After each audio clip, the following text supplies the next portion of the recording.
Florida Portraits offers you a closer look at some of the people and places that affect the quality of life in this diverse state. In this edition, we'll give you a glimpse of some of the sunken stories from the Civil War in Florida.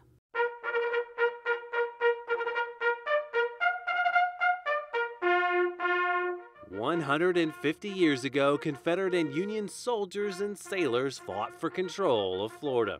The forces often clashed in the straits, bays, and rivers of the state. Now, the Museum of Florida History has an exhibit with all the stories behind Florida's 51 known shipwrecks from the war. One of those is the Union steamer Maple Leaf.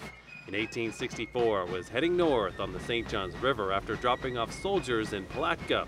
Boats often traveled at night to try and slip by Confederates on the shore, but the Confederate naval mines in the river never slept.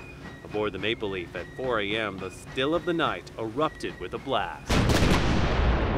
This is a replica of a Civil War era mine like the one that sank the Maple Leaf.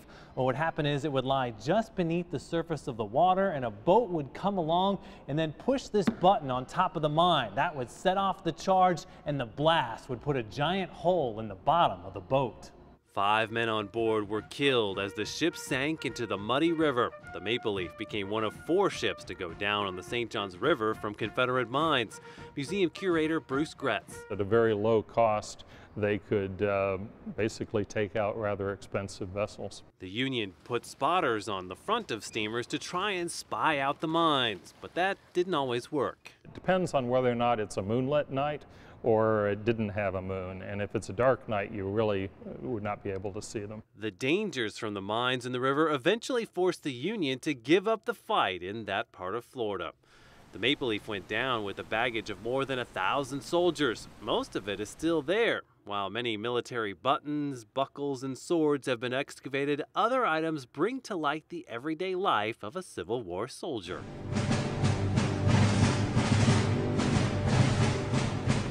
Units marched in line to the drum and fife. There were pens and a bottle of ink, one still stained blue.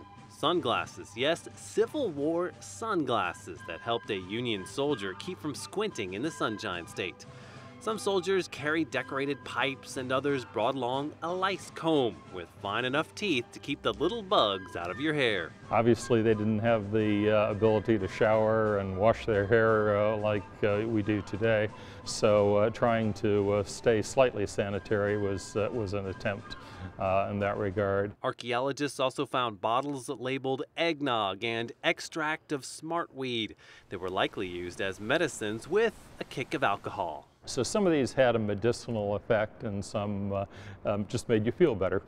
Also buried at the bottom of the river was fine china, some with intricate designs on it and not something you'd expect a soldier to carry in his pack.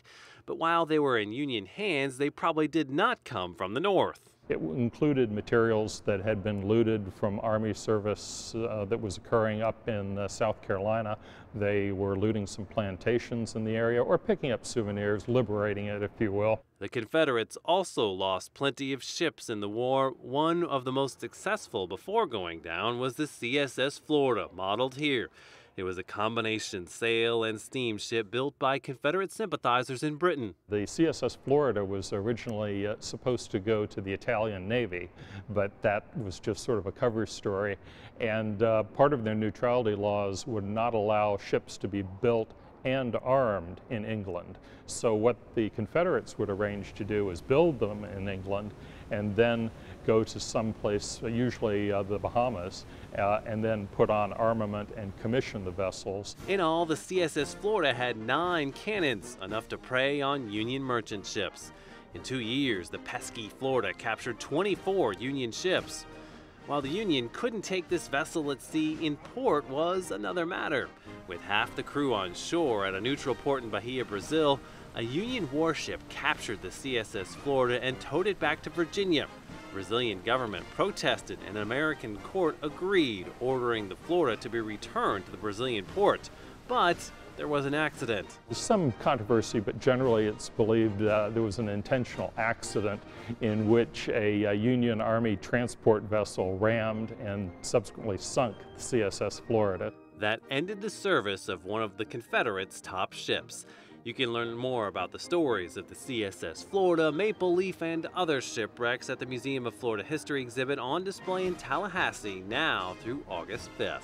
For the Florida Channel, I'm Mike Laquia.